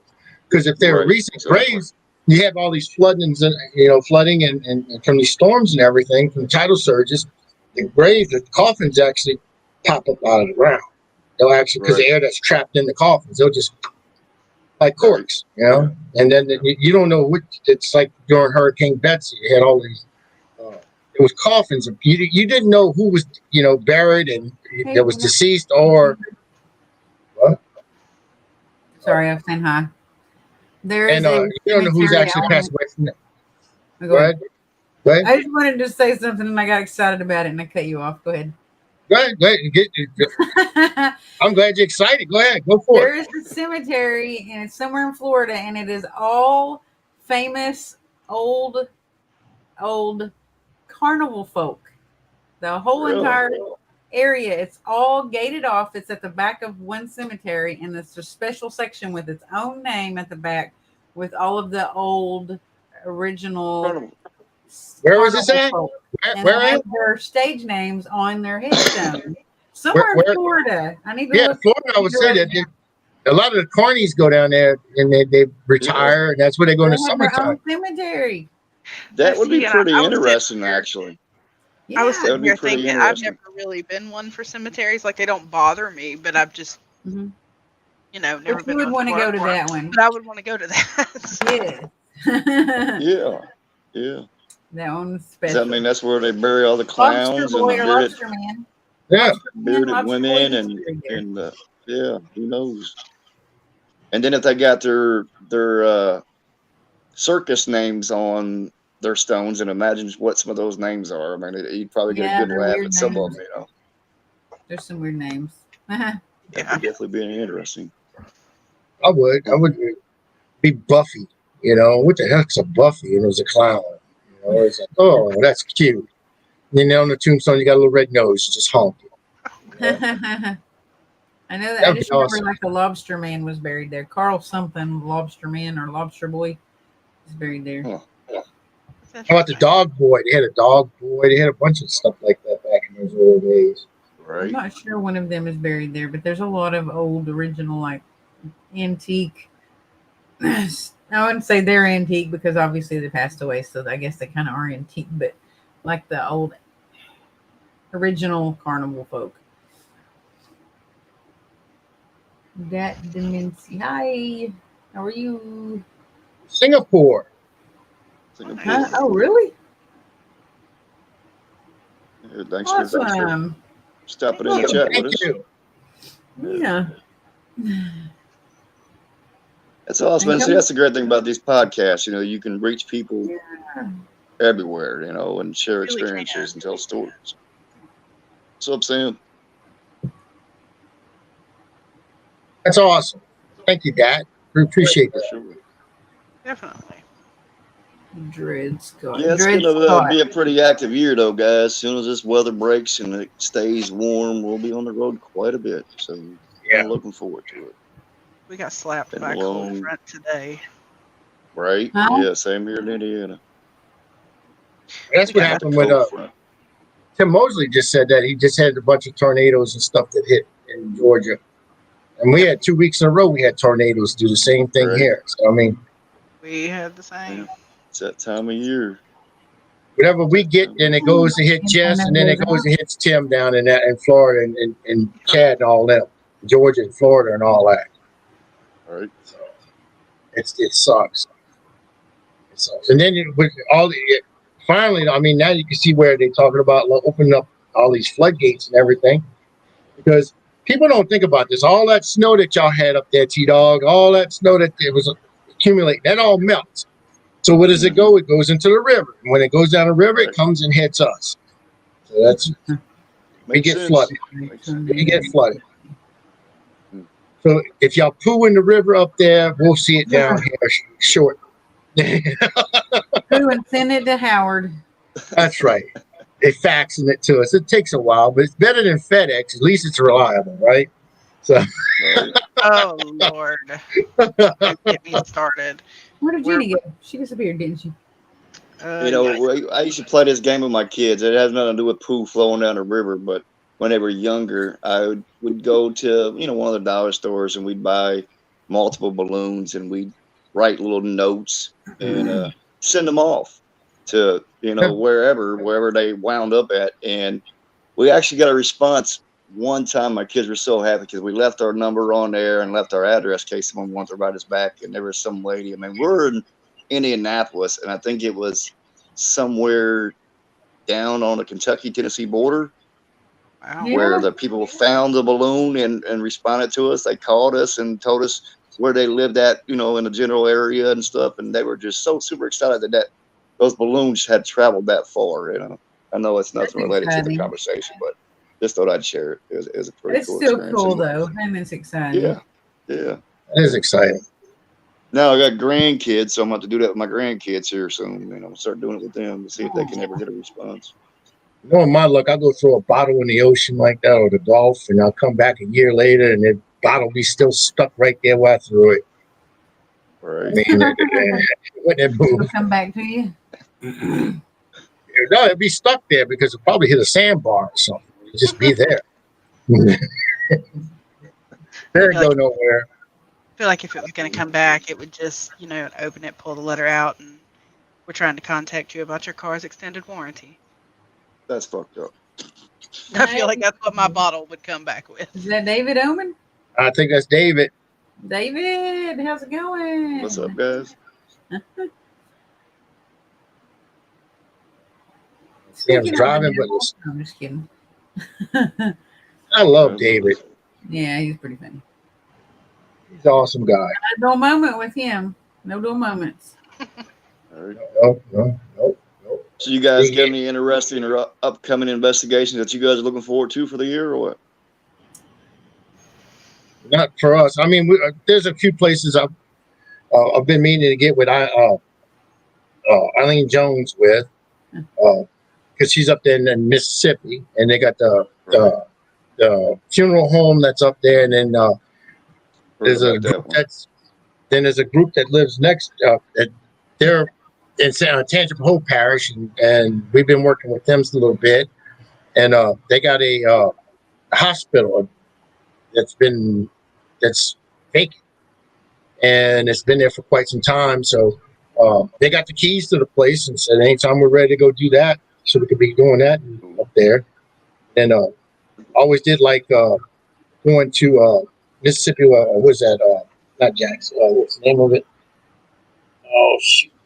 It's a lot of Civil War stuff. I went there, matter of fact, with Angelo Mitchell, and it was the Duff Green Mansion out there in Mississippi. Okay. And that place was it did not disappoint, let's put it that way. And that's a bed and breakfast. So you have to actually sleep in the house. Okay. That's what we'll be doing this weekend. We'll be staying at the Limp Mansion. Yeah. St. Louis there. And I guess the story goes is like the property was cursed by the Indians. They didn't want the family to build the property on their land, so they cursed them. And supposedly, like, I think 6 of the family members over a short period of time all shot themselves in the heads in the home. So was that placed on Holzer Files? I don't know. It's been on a few different shows. I don't know what shows it's been on, but it's been on I a few think I of them. know Yeah. the property you're talking about. I remember it stuck out in my And mind. And the curse. supposedly they got some tunnels that go underground from where the mansion is over to the brewery, where the brewery is. Yeah. I don't know if they allow you to go in them or not, but they say there's been many suicides down there in those tunnels, and Mm. there's supposed to be spirits of Indians down there, and just all kinds of craziness. So hopefully Are they'll you let us going check to it the out. tunnels? I don't know. I don't know if we're allowed to or not. I'm hoping we can, but I won't Yeah. know until we get there and see how they do things there. But we'll definitely be staying all night and have some DVR cameras set up to see if anything comes creeping out while we're sleeping, I guess. If we get any sleep. Yeah. Probably not. If you go in the tunnels, wear protection. Some kind of But protection. yeah, Spiritual you know protection. what? I have a necklace that's been blessed, and I have some holy water and stuff, but I've yet to have to use them anywhere. I haven't felt Mhm. that it's been necessary yet, but I do have some protection just in case I need it for sure. Always wear protection. I mean, I got mine right now. Got my. If there's any sensitive people, or like if Rochelle's sensitive, I don't know, she's not. She should wear something to protect herself if she goes in Right. there. Yeah. I've usually Well, got a necklace. the rosary beads I got with the cross on them, like the cross is stainless steel, so I'm allergic to stainless steel. It breaks me out, so I keep it with me in case I need it, but I don't wear it for that reason because it breaks me out. It'd be like me hugging a Yeah. stainless steel refrigerator. It wouldn't work out too well for me. Yeah. No. We broke Maybe out like everywhere. a dark stone, some kind of like labradorite or something like a dark stone. I or don't white really know. Yeah, I don't know much about stones, so I wouldn't know even where to begin with that. Maybe you'll have to give me some general ideas of what Yeah. can protect me. I don't know why. I just felt like I was supposed to tell you that. I don't know why. But then I've on never been but on there. the flip side, being protected, will that lessen my chances of having experiences? That is a really good question. Terry and I have actually had that conversation a lot about the fact that we do always wear our, certain jewelry in when we go into a place. Mhm. Does that lessen our experiences? We have not reached a conclusion on it. It's been an ongoing. I think it does, just in my opinion, because before I knew all that jazz, I didn't wear stuff and I had some bad experiences. And then I read up and researched and learned the hard way to wear that stuff. And it's been a lot smoother of a ride since then. It might be, just a coincidence, but Right. that's my opinion. I think what can happen around you is one thing, but you're protecting yourself. Yeah. I don't think it's going to repel it. I think you're just protecting yourself. Right. Yeah. That sounds logical. Yeah, that sounds logical. Well, you can That's why also I use continue to wear it. verbalism to repel something and tell it, to leave you Right. alone and to not attack you and not hit your ride and use your authority. Yeah. Okay. We're going to go to May 27th, a really awesome place that we've been trying to get into for about 2 years now. And we finally have gotten a date. And it's the only date they had available. May 27th, right when we're coming back from New Orleans. But we're going to take whatever we can get. And it's the Boonville, Arkansas Tuberculosis Sanitarium. Ooh, that'd be good. It is going to be great. We've been there once. And I only got to stay there for a couple of hours because I had to go home and literally go to sleep and drive to drills the next morning. And the team got to stay there all weekend. And that kind of, I always wanted to go back. Had an experience while I was there. We all did. So. Wow. Yeah, I've never heard of that place, but it sounds pretty intriguing. You'll have to share some stories or share some pictures. It's not like. Well, and that's a good thing, That's a good thing. So yeah, you'll have to share your experiences with us once you go there. Show some pictures or some videos or something.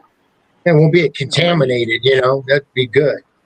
Well, there's so many stories, and it's a huge building, and there's going to be 8 to 10 of us. So we'll split up in different rooms or different groups and go to different floors so that it won't be really loud. Right. Yeah, and most of the people that are going, every one of them's been on some kind of, except the storm chasing guy. There's a storm chasing guy coming with us, and I'm kind of like, Jason gonna have to tell him how it goes so he knows when he gets there. But Other than him, everyone's been on an investigation before. See, Rosie doesn't know this yet. When she comes down to New Orleans, I've met I met Rosie up at the temple in Kansas, and she's short. I mean, she's a short little, she's short lady, and Yeah. we're going to go to New Orleans, and of course, she's already got this thing where she wants to go on these vampire tours and all that stuff, and she wants to do all this stuff. That's fine and dandy, but that night I'm going to grab Rosie. We're going to go to the old Charity Hospital in New Orleans. Still standing there. It's abandoned. This thing's it's seen a lot of death. Yeah. And it's got a big fence, and I'm just going to toss you over the fence. Okay. Why did I just get heartburn all of a sudden? I don't know. I just got heartburn really bad. And you're going to have your camera phone, and you're going to tell me what you find out. If it's worth me breaking into this place or not. I'll go over the fence, but I'll just climb. You don't got to throw me. I'll make sure you land on some soft That's why stuff. I got myself into this medical situation that I'm in right now. Remember? I didn't tell you the story behind it, but I'm possibly in the process of being separated from the Navy after 12 years because of a medical situation. Yeah, sciatica. Yeah. I have sciatica. Sciatic nerve damage and it might heal you. It might heal you once you land on that dirt. Maybe. Maybe the ghost will tell me. The Holy Ghost and all the other ghosts and the medical ghosts. It's a hospital, right? Yeah, well, all the nurses come. Well, during Katrina, during Katrina, that's the hospital where a lot of people might have heard where they were with no lights. Of course, city of New Orleans was without lights for months. And they lost power. The generators were flooded down in the basements. And of course, you had the morgue down there and everything else. And then people were floating around in that place. But since they didn't have any power for the people that were in ICU, they were actually depending on what degree of, if they were on life support and things of that nature, they were basically euthanizing them. They were giving them shots, killing people up in the hospital. And they were, that's the thing they could do to, keep them from suffering. So they've even had stories of one Christmas they had a way up in there. Of course, this place is blocked off. One of the windows, they had a Christmas tree, a lighted Christmas tree. It was just bright white. And they went in there to see who was in there. There was no signs of anyone broke in the place. There was nobody in the place or anything. So, yeah, it's crazy. Of course, there's black mold in there and everything else from setting up for all that time. I have a top-notch gas mask. I will wear it. Like apocalypse gas mask. I mean, this thing you might need a respirator. Warfare. But the FBI and the SWAT teams and the FBI and everything, they go in there and they actually do simulations and stuff. They'll actually go in there and do simulations and everything. Hey, there's one of my teammates. Hey, Linda. That's one of my teammates here on Riverbend. Welcome, Linda. And then there's Andrew Gonzalez. Andrew Gonzalez lives over there, and there's a place I want to go to, and they said they've been to it, and it's pretty crazy in there. And it was from during Katrina. It was a nursing home, and they evacuated all the people that work in the office personnel, and the doctors and the nurses and all that. They all evacuated, but they left the residents there. And of course, this is that one. And yeah, well, no, this is another place. Different place. And that's and then when the floods waters came through, when the levees broke, these people all drowned to death in that place. So that's still there. Yeah, Andrew goes in some interesting places, man. I've watched a lot of his YouTube videos and the things he puts out there on social media. He gets some pretty good evidence, and he goes to some pretty cool locations for sure. Actually, he's right there on the West Bank. I mean, he's not far from me. I've talked to him a couple of times. I got his phone number and everything. And we've met to hook up a couple of times, but it's always, something's going on. Either I'm working or doing something with something, or he's doing something. And so we never got a chance to hook up. But yeah, I'm trying to get with him and see what we can come up with. And of course, you have the whole city to go. I'm going to be there for almost a week. We better go somewheres. I'm telling you what I'm doing. You're going over that fence. I will. I'll go. I'll bring a ladder with me. I don't care. You think I'm joking with you? I'm going over that fence. It'd be like It Wonder doesn't have Woman. any razor blades on top of it, though, right? I don't know. You'll clear it. No razor blades. Well, Jason's going with you, isn't he, Rosie?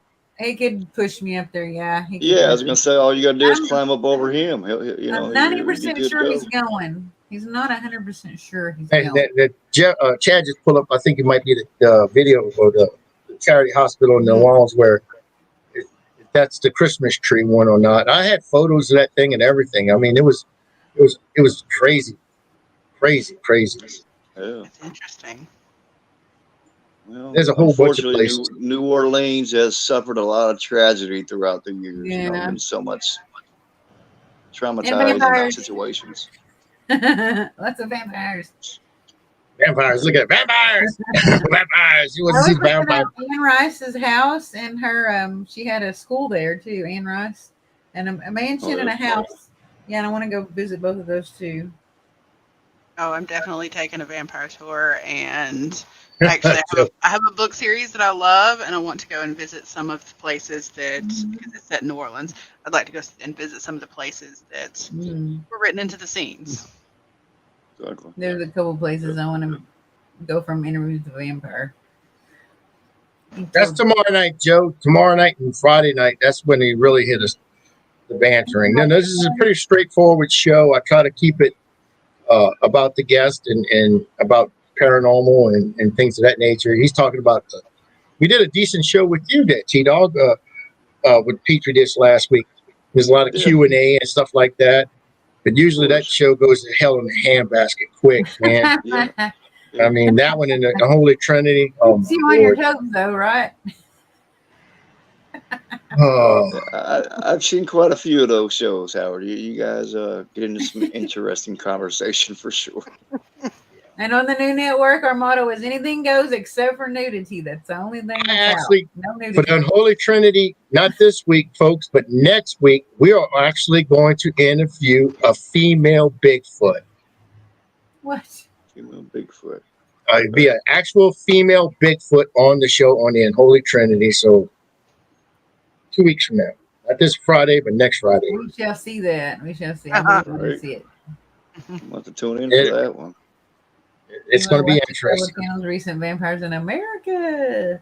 It was awful. No, but I gotta watch it. I didn't, but I want to watch it now. I know, it's like it was awful. Oh, well, that's your opinion. But listen, then you wanted the sarcasm. Here it comes now.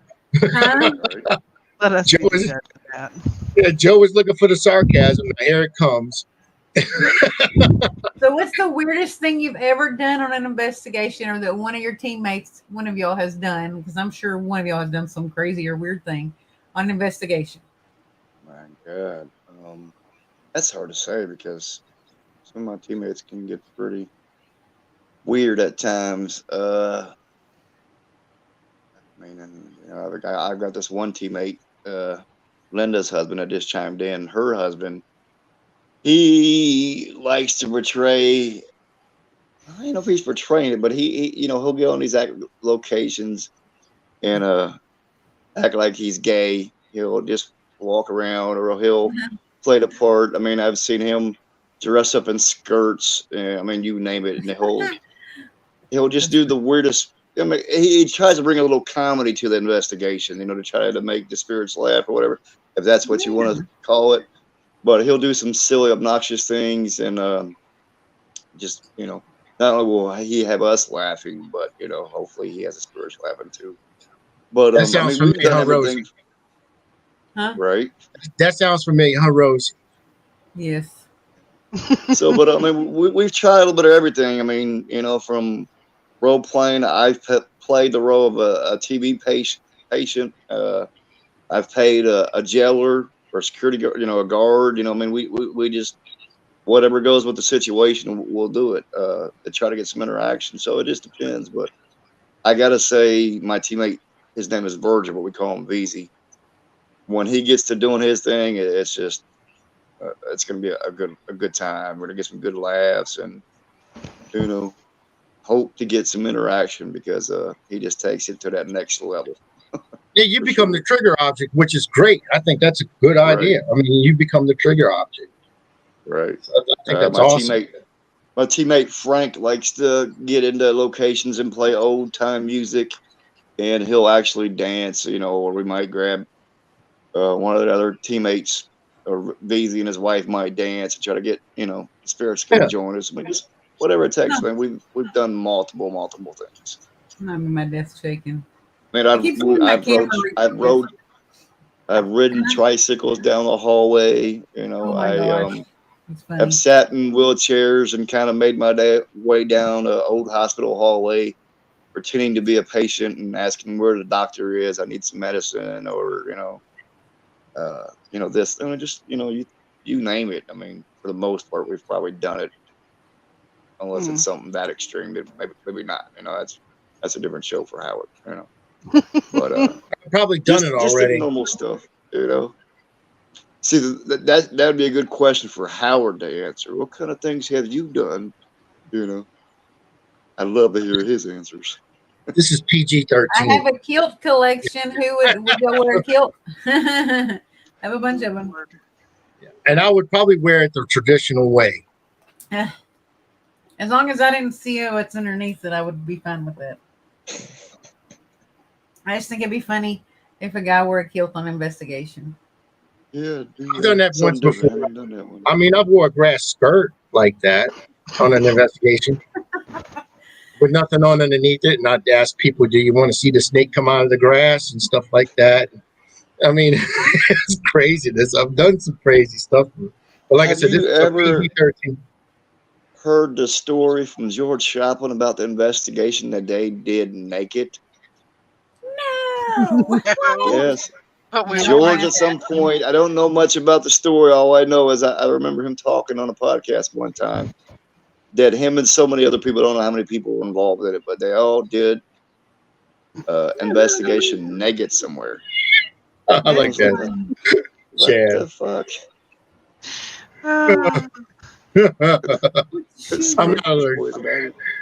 I'm not allergic to poison ivy. I think it was actually trying, or was it? He might have been filming for a show, but then the producers at the last second thought it was not so tasteful, so they canceled the filming for it or something. But at some point, he was investigating with a bunch of people naked. I was like, okay, George. What is a shoe lift? What's that? What is a shoe lift? Makes you taller, I think. Oh, all right. I'm gonna have to look this up. Rosie, how tall are you? Oh no, 5'5.5". Okay, you're not that short. No. Chrissy Bag is what, 5'1.5", 5'2", something like that. Yeah. I've met Chris in I met you at the theater, and you weren't that much taller than me. Yeah, no, I'm like 5'10" at the most, maybe 5'9" now. I'm about like 5'11.5", almost. Don't say hi to him, and he's like, "Who is that?" And I told him who you were, and he's like, "Oh yeah, okay." There you go, Rosie. Yeah, that was a crazy day. Mm-hmm. Elevator shoes. What? Is that like moon? Is that like moon shoes or Spring Hill Jack?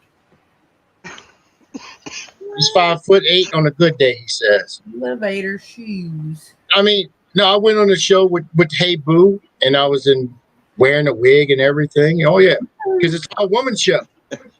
Right. And yeah. And I was hitting on 5'5.5". I was hitting on Jason Walker. Yeah, I think I remember seeing one of those episodes. Yeah, I think I remember seeing that. What was your name? Yeah, it was like a blue wig or something. Didn't you have like a blue wig on or something? Oh, no, this is like it's brown wig with highlights in it. It looks like a surfer wig almost, but it's. Okay. I remember seeing you like you were turned around in your chair, and you would turn around and yeah, I remember seeing part of that. Yeah. Be all like, hey, Yeah. I get into that stuff. I mean, a lot like playing. Yeah, I think you had Jason blushing that night. Yeah. He was cute. Oh, yes, cute. He did. Oh my gosh. No, that is one way to like make Jason so embarrassed because he's old fashioned, I guess you'd say. That's all I'm gonna say. And so He seems that way. Yeah. That's funny. So that'd be the best way to embarrass him or make him blush, probably. Right. Yep. Jason's a Great good guy, guy, though. man. He's a good guy. Great guy. Great guy. Yeah. Much We should make him respect. go to a drag show down there, Howard. I'm bringing him to St. Anne. What is that? It's like San Francisco. I And remember, but I know about it. it's like I don't know if I'm getting all the letters right, but it's LBDQ, whatever. It's all those letters. That's St. Anne. Yeah. A lot of gay bars and stuff like that. Yeah. He probably won't go. Drag. They got a lot of drag. Yeah, you have to, because you have to go past that to get the Jean Lafitte's blacksmith shop. And then and then a couple of blocks over is the Lori Mansion. I want to go in there. I want to do a Paracon in there. We should try to do the Paracon in there. They're not gonna let they only have one person that they're letting in there for some reason is Jack Osborne. He was in there a couple of weeks ago. He was filming in there. Let's make friends with Jack Osborne. Right. I think I got a way in, and I'm gonna try to do it as a local team investigating it, and then I'll do it that way. And if they see if they'll let us go in that way, local team doing a local one of probably it is the most haunted area or haunted establishment in New Orleans. Okay. Is the Lori Mansion. Yeah, let me know when you get something set up though, Howard, because that would be an amazing event to be able to do something like that down there. I was talking about Mustafa doing it. Mustafa Galqua. I think it's, and he's I'm going to go. I'm going to talk to you, and we're going to come down there and we'll get A&E and all. I said no.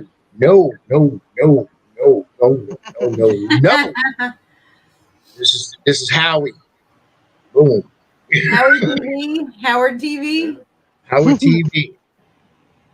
It'd be a great investigation. We're trying to wanting to promote the new network, Prometheus. So right.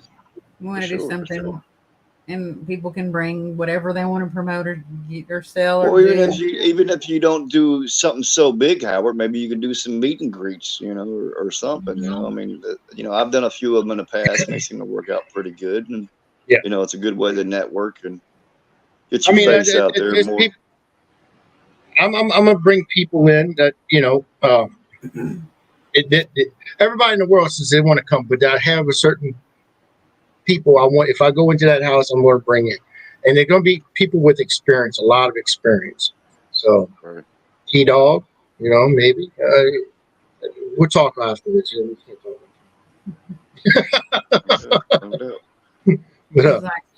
Don't tell everybody So you never know. I mean, I got to get this thing set up first. Though. I got to get in there and see when they'll let me do it, if they'll let me do it.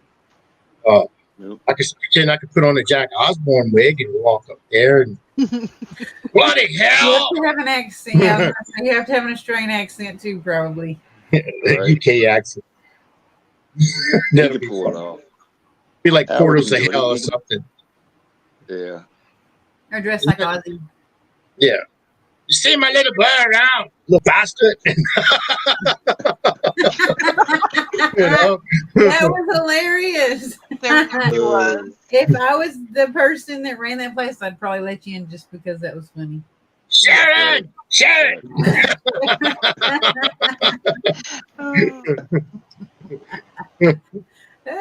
Funny. I'll bring bats and stick them on you. But yeah. Can you imagine Ozzy on a paranormal investigation? Oh my gosh. He's been on that. He's been doing shows with Jack. He's been doing shows with Jack. I hadn't seen him on an episode yet. Yeah, him and the mother too went with one season with him, I think. And Kelly, I believe, also joined in on some of them. Yeah. Oh, wow. Kelly's been on some with them, yeah. So I have not seen those. I haven't seen those. Yeah, he's been on some investigations with him. Matter of fact, that little doll you were talking about, Chris Sanders has. What was his name? Buddy. Buddies I or think they doll had a or something? buddy doll. I think they did an episode when they went to Florida and they got a replica buddy doll or something. Mm-hmm. And they did a thing about with Chris Sanders, I guess, doll, and they had it in the RV with them. And Ozzy did not like that doll. I mean, he would freak out about that thing, but yeah, it was something to see that. I mean, it was a good show anyway. But anyway, we got about 4 minutes left. Dog, tell us where we can find you and watch you. Your next investigations and where they can actually get in touch with you. Well, most people can get a hold of me just through Facebook. I got people that message me all the time with questions or whatever it may be. Got the group, the Paranormal Worldwide Crew. I'm on TikTok, T-Dog .55, I think it is on TikTok. I don't really mess around with too many other social media accounts. I'm mainly either on Facebook or TikTok, but Facebook's always been my baby. So that's where I have the most opportunity to interact with everybody. So they can reach out to me on Facebook. That's the best way to get a hold of me. And then for some people, some people got my number, so they feel free to call me. It's on my profile. If you need to get a hold of me that bad, you can always call me, send me a message, whatever. For the most part, so I'm pretty easy guy to get a hold of. I'm not that hard to get a hold of. Awesome. And Jess, how about you and your shows? You want to give a little shout out to your shows and put them out there? Yeah, sure. I do 3 other shows with Terry, who's the founder of our paranormal investigation team. We have on Wednesday mornings we have Cauldrons and Coffee. I don't know. It was good. I watched it this morning and I enjoyed it. Yes, we do Cauldrons and Coffee at 7 a.m. Central Standard Time on Sunday night from 11 to whenever, depending on what we're doing. And then our newest show is on Friday at 11 o'clock. We're doing Witchy Whims, which is where we kind of have a little bit more play with showing the things that we do rather than trying to teach. Awesome. Yeah. And then, of course, everybody knows mine and what I do. I have this show here with 2 beautiful women. And then I have the Petri dish, and that's with some beautiful women. That's including Chad, too. Chad, you're beautiful. Chad is kind of pretty. Chad, he's kind of pretty. And then I have the Holy Trinity, which is with Chad and Chrissy. I just say Chrissy. I'm not going to. Listen, Queen. Then we'll go that route. But I left the last Rosie for the last because she wanted to make some push her shows and also wanted to make an announcement, didn't you? I did want to push my shows. What shows? I only have one show besides this one. Well, aren't you planning on doing another one? You said you was talking about. Well, I'm thinking about. I have a couple ideas. Yeah. Spectral Sailor will actually be starting a new, I guess, kind of like a season or whatever you want to call it, and it's going to be Spectral Sailor Conspiracies starting Monday night. So we will be talking about all different kinds of conspiracies. If you have a special request of a conspiracy, send it to me or Jason, and we'll try to cover it because I want to interact with fans or watchers or whatever and do things that they want us to do and never run out of topics that way either. But we're going to talk about different conspiracies, all different kinds of conspiracies. And we have a special guest on Monday night. And she's from Greece. I'm excited to interview her. She's from Greece and Ireland. I don't know what that was. What's that? I didn't realize I had an alarm set. Oh yeah.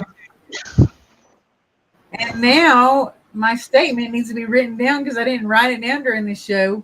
Remember? Because I was going to write it down. Oh. But that was why I put no corporate sponsors though right there. Because I wanted to say we will not bow down to anyone that bullies or gaslights and manipulates. We don't bow down to anyone, and we're not ever going to, and we're not going to be intimidated either by anyone that does those things. That's awesome. No corporate sponsors. Anyone? Huh? No corporate sponsors. No corporate sponsors or bullies. Anti-bullying. All right. Yes, of any kind, including Well, the your kind of. shows have always been one of my favorites, Rosie. So can't Thank wait to you. see what you come up with, what you're doing next. Look Yeah, we forward took to a it. break for the last couple weeks because I've been working on Prometheus and stuff. So, but Monday night we'll be back on. Yes, and Yes, watch I out look for your forward. channel here. Rosie was supposed to be working on the opening video, and we was actually supposed to have the launch this morning. And I told her last night that she needed to spend some family time with them. So I mean, it's on us, on me. I went to So watch Morbius, and it was pretty good. Morbius, the movie. Yeah. You should go watch it. Oh, It's pretty okay. The new one. Yeah. Okay. I haven't seen that yet. So hopefully we'll be able to launch soon. You know, we haven't officially launched, but we are putting shows on here. Well, that's kind of my fault, but I'm blaming it on Howard because he told me to do family time instead. She I'm needs to. blaming She on works him. hard. And I'm blaming She it on works Jeff hard. because I got distracted by watching their show this morning instead of doing that. It was a good Rosie show. It was worked. a good show. My words were incredibly rude, and people seemed to like It that. was funny. I liked it. So Rosie's a hardworking person. I tell you that. She really is. She's She actually did the intro video for our channel as well. Yeah. Or she's our very show. hardworking. I've been diligent, put it that way. So, and now I'm trying Yeah, to work on setting up lots of different investigations for our team, and we've added some people coming with us, possible team prospect members with me and Jason too. Oh, that's awesome. Yeah. That's awesome. Yeah, but if it wasn't for Rosie, this network would not have been launched. I'm gonna tell you that now. That woman, she's a go-getter. Boom. That just Yeah, I wouldn't I want to, agree. you know, if she was a hit woman, a lot of y'all would be dead by now. I'm just saying. Like Deadshot. Uh, Oh. Here we go. But yeah, I mean, you got those certain people that go above and beyond in the field, and Deadpool. Rosie's definitely one of those people. You know, I've seen her do Yeah. so much, and just she's so helpful. You know, and there's, you know, I can probably name a handful of people that you can really just depend on that much, and Rosie's one of them for sure. You know, Thank you. Sorry, you're that's good at really what you do, Rosie. Don't change. We love you. Thank you. Thank I'm you. glad to have her as a co-owner, and I'm glad to have her as a friend. And oh, by the way, Rosie is. I've said this, and I wanted to say this on this show. I've said on other shows, I think. Rosie has graciously stepped up, and she is now she is a board member on the Jessica Marie Petrie Foundation. She's our secretary. And there's only 3 spots, so she's one of the 3, and I'm the one of them. So I mean, That's awesome. yep, 3 Musketeers. So yeah, she's already got ideas. She's already, and I haven't been working on that, so I have to actually start pushing on that and working on that. So it's like I said, it's a foundation that helps pregnant We're women. promoting that at that Paracon, by the way. Oh. That'll be promoted there too. Yep. It helps pregnant women. So I mean that the way I usually tell people, if your mother was in trouble, would you want us to help her? You know, as in, would you want her to get help? And that's what we're here for. We help women, women who need help. So No doubt. that's it. I'm sorry, my camera keeps refocusing on this lady action figure right there on the wall, and I'm like, why do you keep? I kept trying to figure out what it was doing. There's an action figure here, and it looks like it's moving. And if anybody has any ideas, if they want to come to the network, we're open to anything. Oh, any show ideas. So, Tim, if you want to come on and if you want to do a show, they could be. We're not going to tell you how to run your show. We're strictly help. Look at my shows, and I'm going to tell somebody how to run a show. No, that's not going to happen. Well, let me know what I can do on my end to help promote you guys too. You know what I'm saying? You know, anything I can do, feel free to reach out, and I'll, help you any way I can as well. Yeah, we have a bunch of shows, and our sister group is Paralinks. We work close with them, and so we're kind of like hand in hand with them right now, and I see that with relation. Is that with Steven? Yeah, that's Courtney and Rick. Steven's kind of like he's in the back. You know, he has, you know, he in the kitchen. He don't come out. Yeah. I guess. Yeah. I guess you could say that. But yeah, they're the owners, but you have Courtney and Rick. They do everything. I mean, they're amazing people, especially Courtney and like I said, Courtney and Rick. I love working with them. They're easy to work with, and I hope we're easy for them to work with us. So sometimes we could be a little bit on the opposite side of that. Well, it sounds like you got some great people backing you up there, Howard. I appreciate it. Oh, yeah. You know, respect it and take it for what it's worth. It's always good to have good people behind your back. Mm-hmm. And like I said, we talking about bringing in some more shows. And we're not looking just for paranormal.